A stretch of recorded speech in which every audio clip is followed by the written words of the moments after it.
Hi everyone and welcome back to my place, Polychromatic Harmonies. In floristry and what we are doing today, that just means all of these flowers, a myriad of different flowers and colours. This is for Leanne, and Leanne, by the time this arrives at your inbox, it's going to be a good morning from me. And if you need to ring me at the same time that you did today, tomorrow. And if we need to sort anything out, we can. Right, before we start, for everybody else that is interested in how to get a whole heap of colours working in a design, let's talk about containers. Leanne has a cream jug, which is similar to this. It's not as wide as this, but I'm going to prove to her that she does not need any more flowers because there's more than enough. In fact, there's probably enough for 2 arrangements. It's just the way in which we're going to place them that is going to make all the difference in the world, and I have tips and tricks.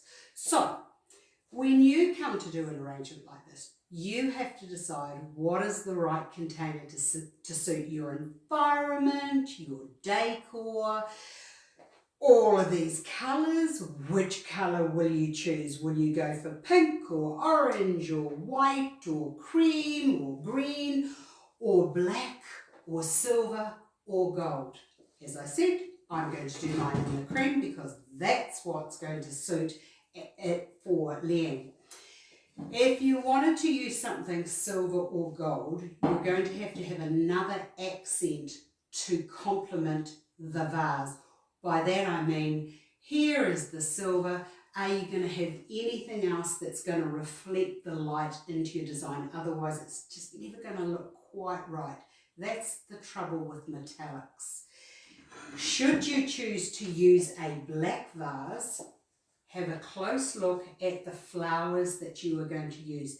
Is there anything that's going to be black that you can bring through into the arrangement? By that, I'm talking about something like some black, what are these, rose hips or some black sticks, but you're going to have to break up the weight of that. So think about that before you start. I'll just get rid of these 2 vases because we don't need them. Now, I have looked at all of these flowers and I was almost stumped for a moment or 2. So what I did was I've gone through and I've put everything into little groups. So over here I've got, oh no, that's not the group, but that can just go over there. So I've got these colours here. All of these, I've got some greens and some lilacs and lavenders, and I've got some blues and some green tulips. I've also got one of these Phalaenopsis orchids, and I know, Leanne, that you've been having issues with this, and I know that you like it, so I'm about to solve a better way of putting it into your design.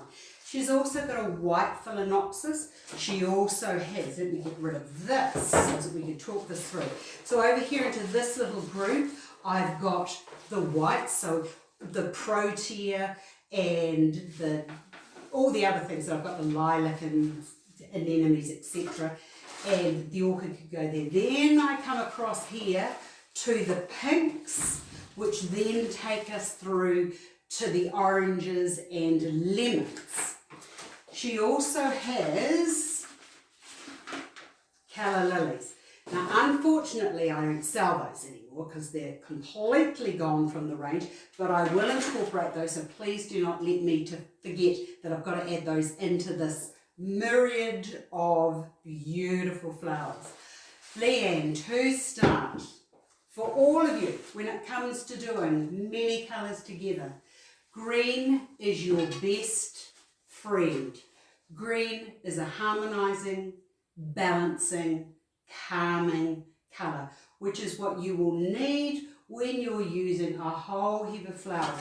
You need to have a place where your mind can just go, or the eye can just rest for a minute before it just whips around that rainbow of flowers.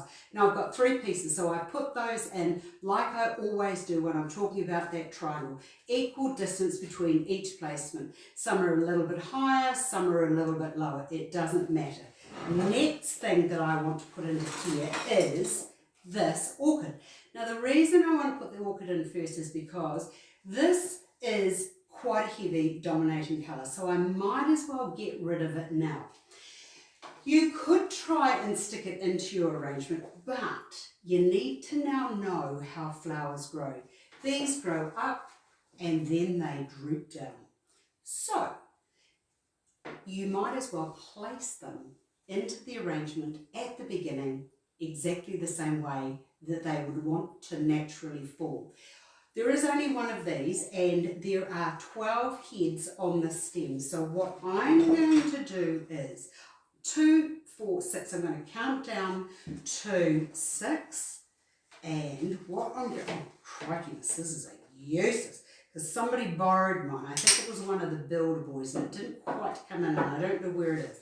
So anyway, by cutting it as I have, I now have 2, which means that I'm going to have nice balance on either side when placed. Now, to get your right stem length, as I have said in the past, 1.5 times the height or the width of the container. You can go a little bit shorter if you like, you can go a little bit longer, but that will be governed by how long your stem is.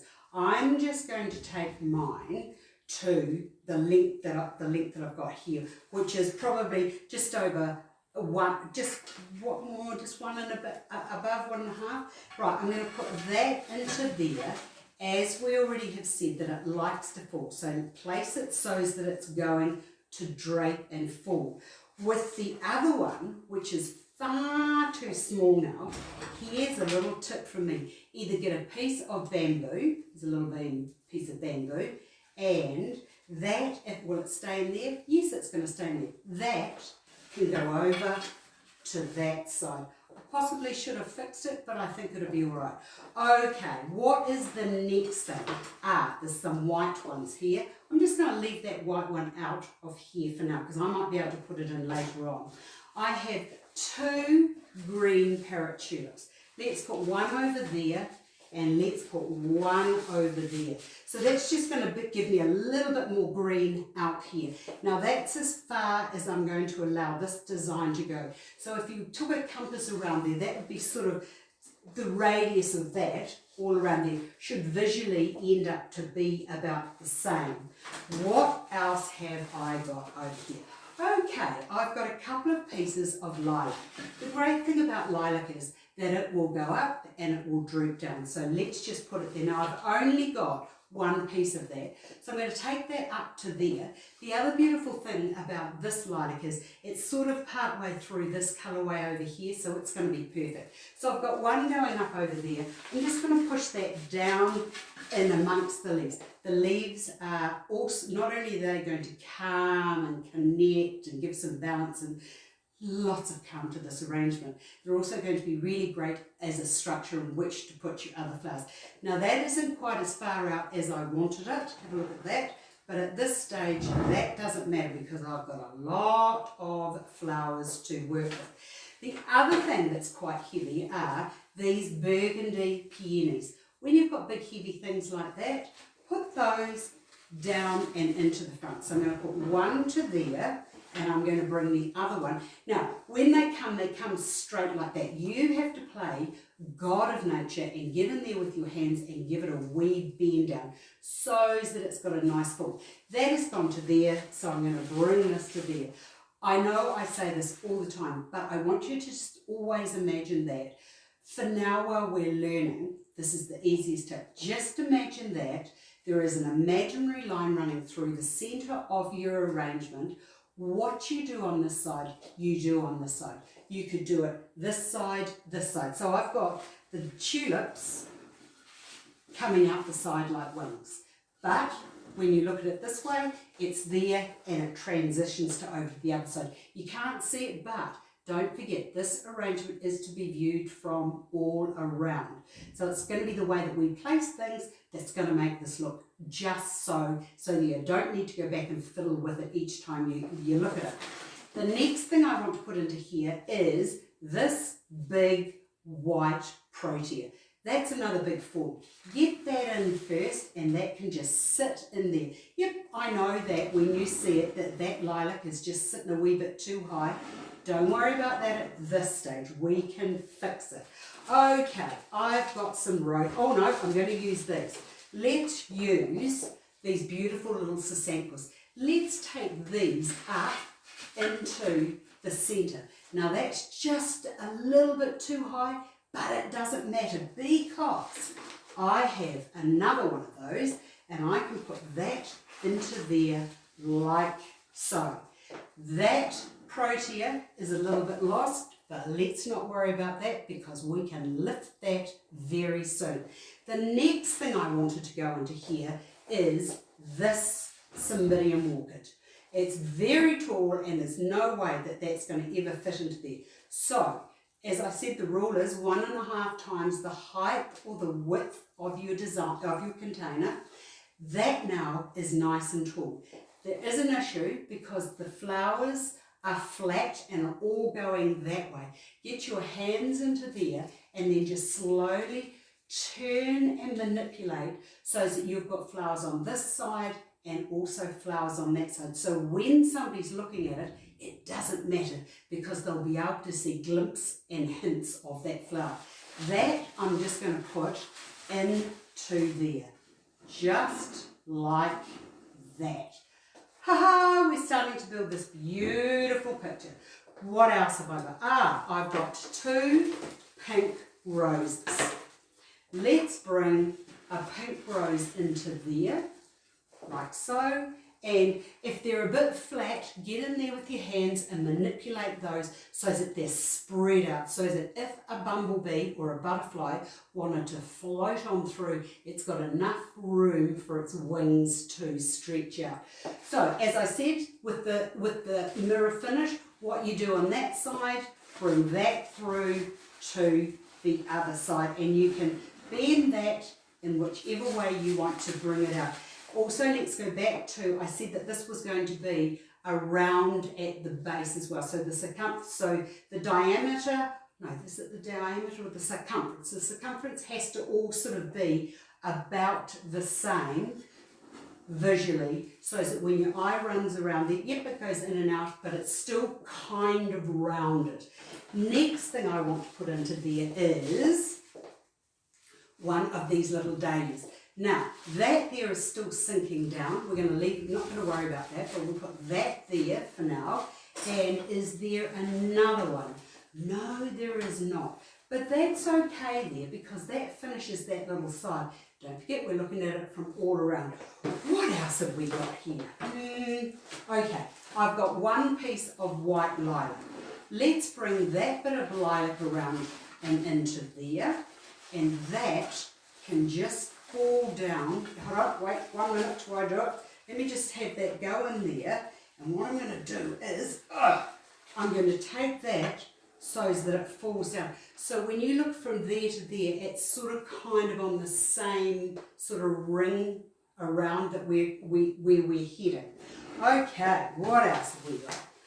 Right, I've got a yellow rose. So I've got enough happening there, so I'm going to bring that around and I'm going to put that down into there. So that now is going to help to protect what's happening here with that orchid.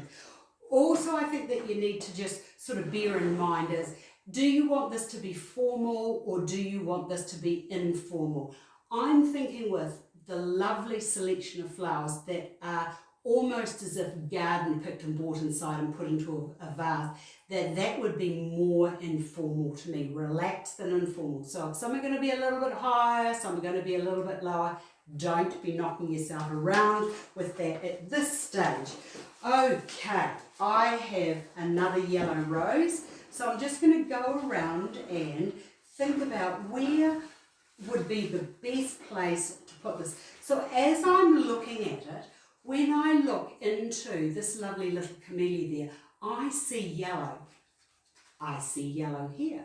So, to me, that makes sense that I put that into there with that. Now, when I put that in, the next thing to do is you might need to get your hand into there and just bend those down. The other thing that's really lovely, oops, I'm not liking that, I might just take that up. The other thing I'm liking is the pink that's on that rose is reflected through to this big peony here, and it's also in the rose and into here. So the colours should all start to be marrying up and just blending and starting to mix together. Right, I have, oh dear, just one yellow, no, that's an orange and yellow, beautiful tulip. Let's just bring that down into there so that there's a little bit of yellow here, there's a little bit of yellow there, and there's yellow and orange over there, to which I can now start adding a little bit of orange. A lot of flowers in here. I can put some orange there. I've got 3 of those. One there. Let's just drift that into there. And you can push these down a little bit. One to there, and then that can go into there. And then just get your hands in. So see what I've just achieved there? Beautiful. Now, I have, it's a lot of flowers, 2 of these beautiful little buds, little peony buds. So I'm just going to bring one into there, and the reason I've done that is because you've got that bright big form there of the peony, and then when your eye drifts across, it sees a little bit of yellow there, and it also sees a little bit, not the yellow, a little bit of the cerise there and the wine, and there's a bit there, and then those colours are all connecting into there. I love how it all comes together, especially when I was thinking, ooh, how am I going to do this? But anyway, it is all starting to work out. Now, I have some little holy-woly bits around here. This is when I can start to play by bringing one of those. This is where you have to be quite careful of how you get that into there. You have to gentle, just coax that into there. Oh, I love it when I have to be stern with them. That can go into there, and I've now left with an orange thing. Now, this is where you have to stand back and think, oh, where would I like that? Is that, if I put that in there, is that going to visually make me feel good, or is that going to just be a visual clash? Or, because it doesn't really matter, let's just put that there. Is that going to be the right thing to put into there? I would personally have liked 2 of those.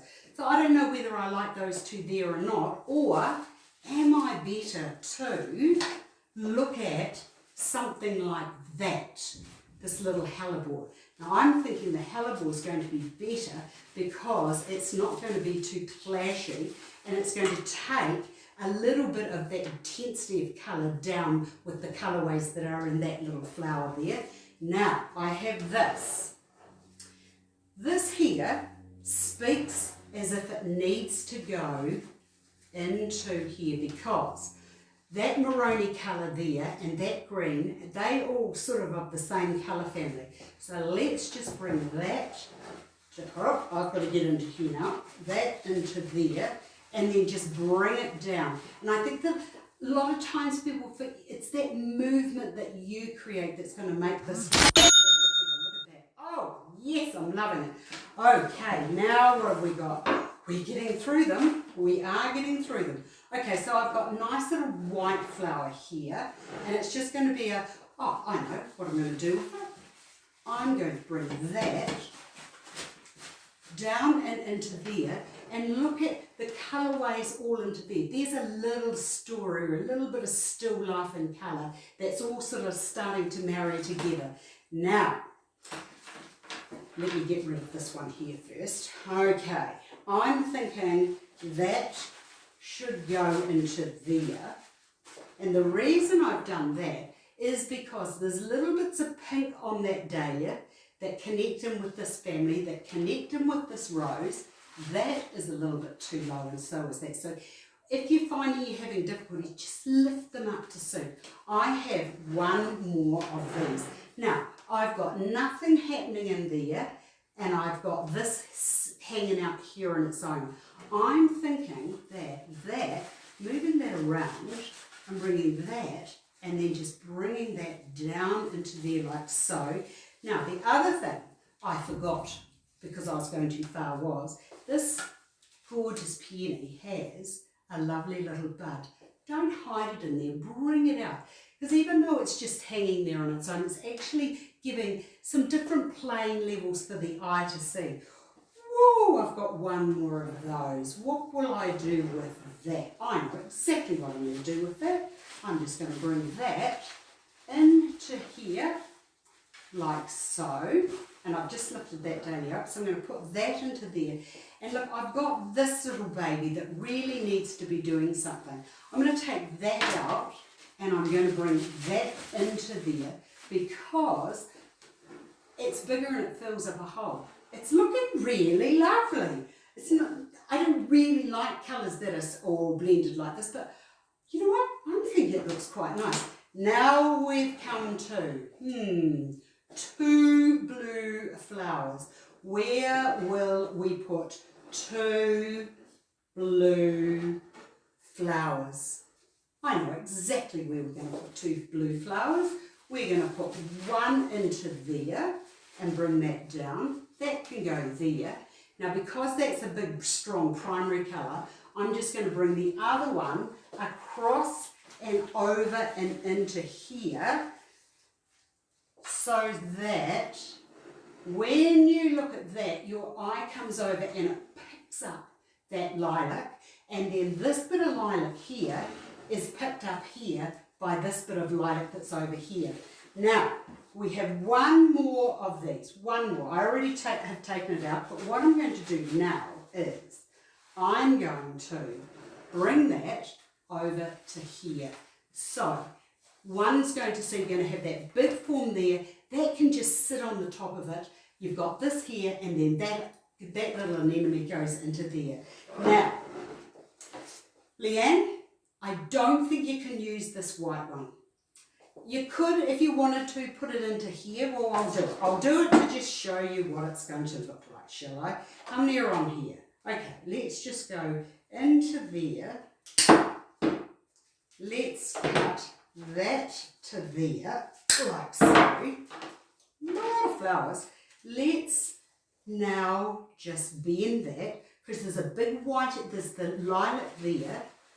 Why don't we just bring that into there, so that this is where you're going to have to be quite strong, and have that going down into there like so, or even a bit over to there. That can go there, and because we did that on the other side, let's just, getting my Sato stick, is it going to work? Right, now if it doesn't work, you've already cut the end off that, even this would be fine. That's just like just a Sato stick, and for those of you who don't have it, just get a little bit of masking tape. It's still not going to be long enough, but it'll be all right for now, or if you're stuck at home. And then just put that masking tape around there. Floral tape would be a great asset about now, but what if you don't have one? So there we have a stem that's made a bit longer. Let me just go back to where I was. That's over there. So now what I'll do with that is just going in there underneath those leaves, and we'll just bring that to, aha! Now it's a bit swingy, but that's okay because I can fix that. Is it a bit too swingy? So, oh no, that's all right. Let's be natural. So there we have an all-round arrangement. Now, this here has got the droop on, and that is a little bit too loose. Now we can just take that out, because I'd like that to be a bit of a focal. Getting your stick, if I do that, and this is how I do it. I just hold it to there and I go, how high do I want that to be? And you use the stick as your gauge as to how high you want to make that. And I think that it only needs to go up ever so slightly. Cable ties, if it was zip blocks or whatever you guys call them over there. Just using that, take that around to there. You'll need two, otherwise it'll get the wobble on. Secure that there. Where did my scissors go? Here are my scissors. Cut that, cut that. Now let's just go into where that was. Oh, and then, that's better. Now, that there is still a bit droopy, so just get your hands into there. You'll also find that you've got leaves on a lot of your flowers. So sorry I can't show you that, but what I've done is I've just got that leaf out and I've pulled it across, and then I've rested one of the little florets of the orchids on the top of it. Oh yes, this is looking good. Okay, now, last to go in. There's a yellow, there's a green, there's a red, there's a blended pink one, and there's the pink and the white. Where are we going to put these? This is where I think we should put these. With this one here, you've got that big blobby peony. Go into there and take that down. Two of those could go there, one to there. Alright, I'm going to show you in a minute what I'm doing. That can go into there and bend down, and take that and bend that down as well. Now, what's actually happening now is, I want that to be a bit down further than that. So now what's happening is you've got this light pink up into a deeper one, and then transitioning into the cerise mauvey magenta there. So just steps up to there. I've got one that I can put around here, going into there and bringing that down so that just rests down on there, and I've got two left. Now, I've got a yellow one. I think I might just take that yellow and stick that yellow into there, because I know that yellow is Leanne's most favourite colour, so that can just sit into there. And with this green one, let's just take the harshness of that blue anemone and we'll just push that into there. Can you believe that I got all of those flowers into there? Oh, this is lovely. This is like a smaller version of a Flemish fruit and flower, except you don't have birds or bumblebees or nests or fabric, but that's quite lovely. And the cream works with all of these colours. Look at this colour up in here. And then you've got the orchid there. So there's layers and layers, or a Millefiori polychromatic design just for you, Leanne. I hope for the others that have joined us that I've solved some of your design issues. It's been a pleasure, and I now think that I'm going to take that upstairs to the lounge. I think it's just going to give me a little bit of a lift, because that's what colour does. And what do flowers do? Flowers give us great visual joy. Have a great day, and I will see you all again soon. Goodbye.